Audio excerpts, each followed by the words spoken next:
Hello everybody, this is Landon from N Geek bringing you a set review for Legacy Lost, the new Force of Will set.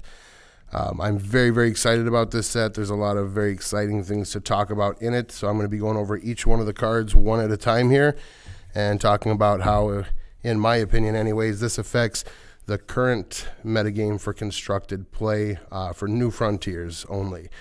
So without any further ado, let's get started here. The first card we have here is A Rendezvous with Wind and Light. This is a 4 casting cost, 1 green, 1 white, 2 colorless, quick cast. Choose one. If you control a light J resonator and another wind J resonator, you may choose both. You can put a light or wind resonator with total cost of 4 or less from your hand onto the field, or put 4 1/1 counters on each J resonator you control. This card here I don't see being a super duper all-star. The only way that I could see this seeing really any play at all is in potentially like a mirror match of Turbo Gwyber to kind of get your little guys and your dragons to get over the top of theirs. I don't see this thing really becoming an all-star in any way, shape, or form though, other than that. With any of these cards, if you disagree or have other opinions, please feel free to comment. Let us know. I encourage positive, constructive conversation on anything I'm talking about here. Our next card on the docket here is the Ancient Manager. It is a 1-drop, 3/3. When this card enters your battlefield, remove the top card of your deck from the game. This card deals 100 damage multiplied by the total cost of the card removed this way to your opponent. I can see this card seeing play in Observer-style decks. It definitely fuels that engine that you want to do, and it also just goes straight to Dome. I'm not saying it's going to be a Rockstar All-Star, but I could definitely see it as potentially a 2 or 3 of in there. Also in decks where you're going to be running like Charlotte and possibly having a splash, or I'm sorry, not Charlotte, but Xion with a splash of red. It also opens you up to things like Memory of Disappearance to yank that card back, so you can just kind of get in some really good quick damage with this card if you set Hook to the top of your library and then just pop it off for 1,200 points. So this one I think could be okay, nothing great though. Next we come to the first card here that we're doing today that I think actually might see more play is Ancient Barrier. This is 1 blue, 1 red, 1 colorless for an addition. Players pay 2 more to play non-Ancient Magic Chance.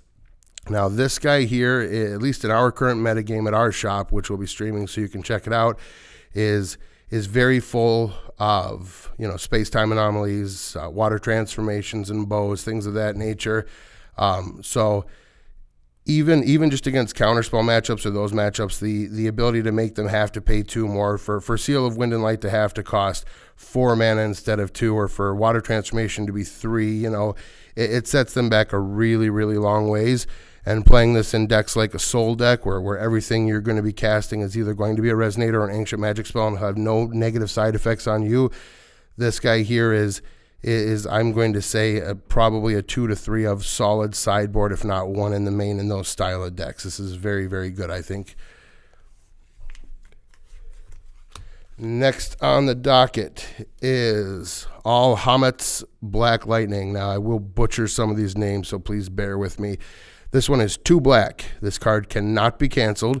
Destroy target non-darkness resonator. If this card was awakened, put it into its owner's hand as it resolves, and it has an awaken cost of 4, which is 1 black and 3 colorless. So this card here is so very close to being an incredible card, but I think is just middle of the run. Number one, it does not have quick cast. If it had quick cast, this thing would be over the top, and it would be at least a 2 of in most control decks, in my opinion.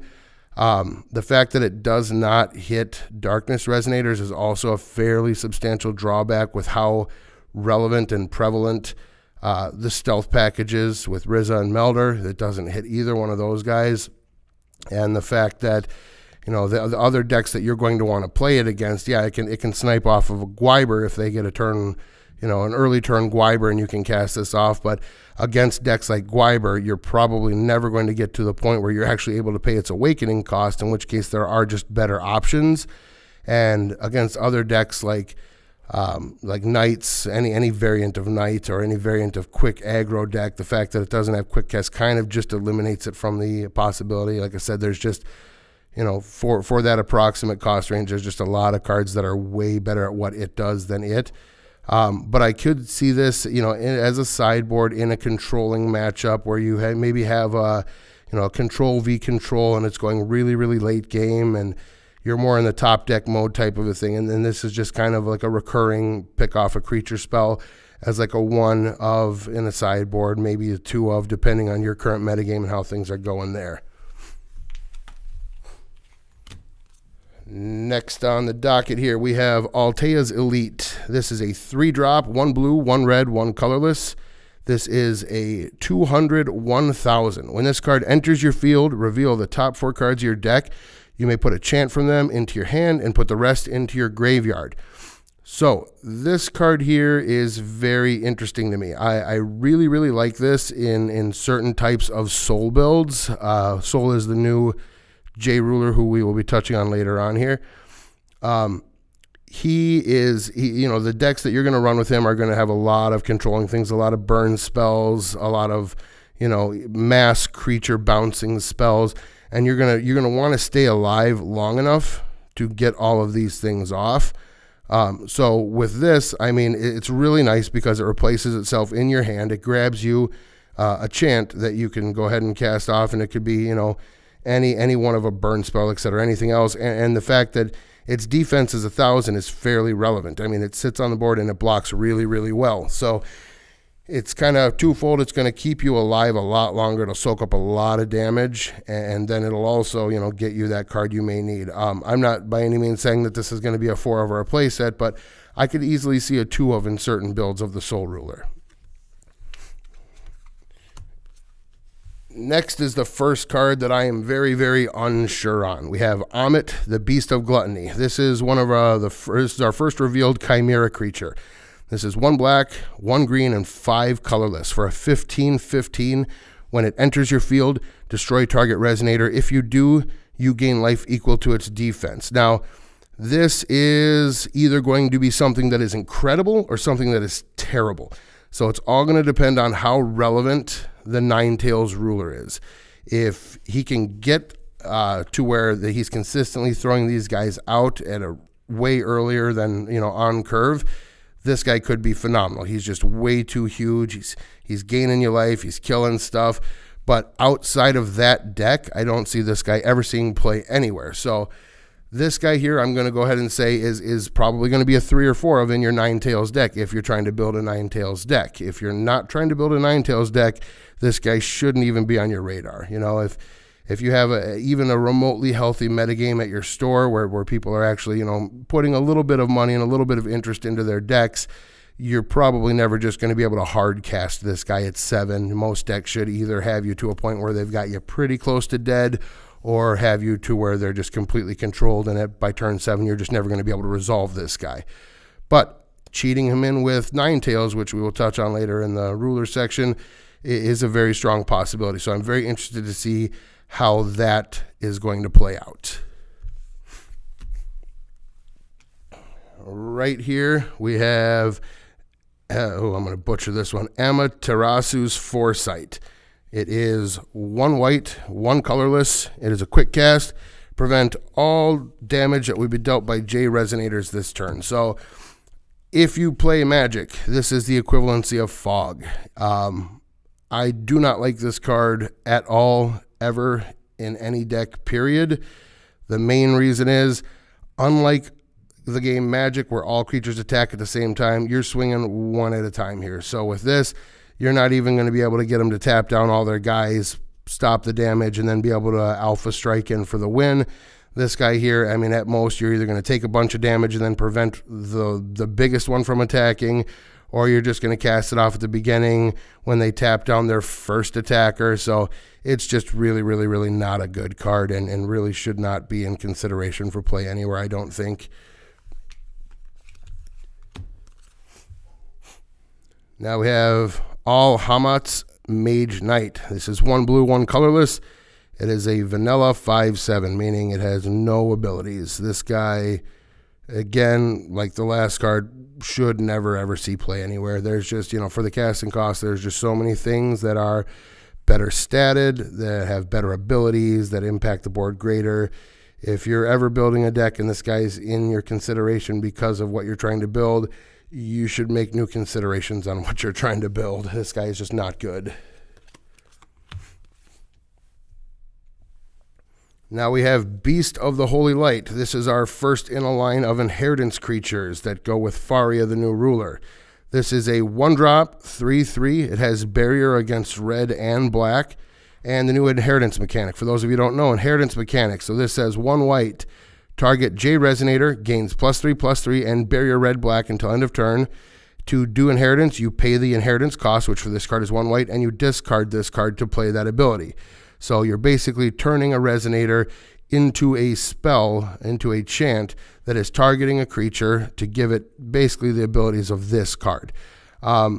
This is a mechanic I'm actually very excited to see. I've already seen some builds coming out of our shop here where people are doing some inheritance control style builds, some green-white with a lot of like counterspell packages and things like that. And it looks very exciting. Like the cards look very good, and they look like, when they're stacked up right with the proper ruler, that it could get pretty ridiculous pretty fast, especially with this guy. And this guy is hyperly important simply due to the fact that he does provide barrier. So with barrier, you're going to have to try to stack up all of your stuff onto one guy here for the win, which with this deck is very doable.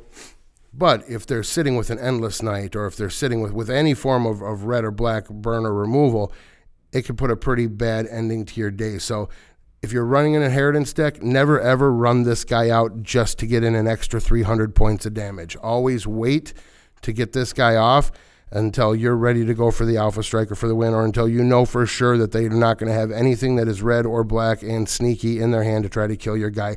This guy should pretty much in that deck always be used as a protection spell, unless you have 2 in hand, in which case you can try to sneak one off there, and if they try to spot remove it in response, you can maybe get the 2-for-1 by casting the other one off on them and still get in the extra damage. Next up here we have the Blessed Knight. This is 1 red, 1 white, 1 colorless. It is a 400/400. When this card enters the field, destroy target rested Resonator your opponent controls. This is a mechanic now, this whole ETB, enter the battlefield, that I think is going to take off a lot more in this set. I know there's been other stuff similar to this, but they have left this set kind of open for ridiculous shenanigans, which we will touch on a little bit later here with some other cards. But the ability to blink this guy and flicker him, in other words, to remove him from play and put him back into play with an ability or a spell, is very, very good. You can do it in response to an attack or at the end of a turn, anything you'd like to do before you're untap. So this guy here, while he may seem fairly underwhelming by himself, in the right package is actually a very, very good card. So in the right build with Lumia and the flicker abilities, I could see this guy being a really good 2 to 3 solid, maybe even a play set depending on how control heavy you're trying to build your deck out. Here we have Bastet's Fascination. It is 1 red. It is a quick cast. Target J Resonator must block this turn if able. Draw a card. They threw the draw a card onto this card to try to make it more appealing to play, but even with that there, it should not. This card is very not good. It falls into the category of the fog card we were speaking of and just the vanilla 5/7 guy. If this is a card that you are casting on your turn, you are not having a happy turn. This is not a card you want to have in your deck. The only way I could see this card really ever seeing play ever is if down the road they end up coming out with a storm mechanic in this game similar to Magic's, and that's simply due to the fact that it's a cheap 1-drop that cantrips, which draws you a card. So this card here is another one that probably should not see a ton of play. The next card here is the first card that, based on my current metagame, I believe is an absolute all-star. This card should be here anyways, at least a 2 of in the main and a 2 of in the side, no less than 3 between the 2 of them in any deck that can cast these colors. This card is red, white, it is Barrier Seal. When this card enters your field, remove all cards in all graveyards from the game. If a card would be put into a graveyard from anywhere, remove it from the game instead. This is absolutely backbreaking against a number of different mechanics and decks. I mean, it just absolutely shreds apart bear transformation. It shreds apart space-time anomaly. Any sort of decks that are your more control-style decks that are going to try to grind you down and then use Horn to shuffle back in, this card is really great against. It's just amazing. And I can't say enough about this. There are similar effects of this card in multiple other games, and in every game they're in, they are considered to be very, very good cards, and I do not see this one being any different at all. It also opens up to some very extremely funny shenanigans. If you're playing Memory of Disappearance, which is a chant, I believe, out of 7 Kings, it is 1 red, return target card from your removed area back to your hand. So with this guy in play, that card basically says any card that has gone to your graveyard ever this game, you get to pick and bring back to your hand. The versatility on the card becomes insane. The value on it just becomes just off the charts. So this card here should see a ton of play, I think, at least in the sideboard, but probably in the main as well. Here we have Crimson Ray. This is another one that, in my opinion, is an absolute tier 1 card in the decks that are going to be running it. This card is a quick cast, 1 red, 1 white. This card deals 600 damage to target player or J Resonator, and you gain 600 life. For those of you playing Magic, this card is Lightning Helix. This card is very, very good. Just the fact that it's picking something off or throwing damage straight to face and is buffering your life total to keep you up. The card is just absolutely tier 1. If you're playing a burn deck, if you're even playing a control shell deck, like maybe a 0 control that has red and white inside of it, I strongly recommend this as a solid 3 of in the main, if not a solid playset. This thing is, it's the kind of card that you're never going to be disappointed in drawing.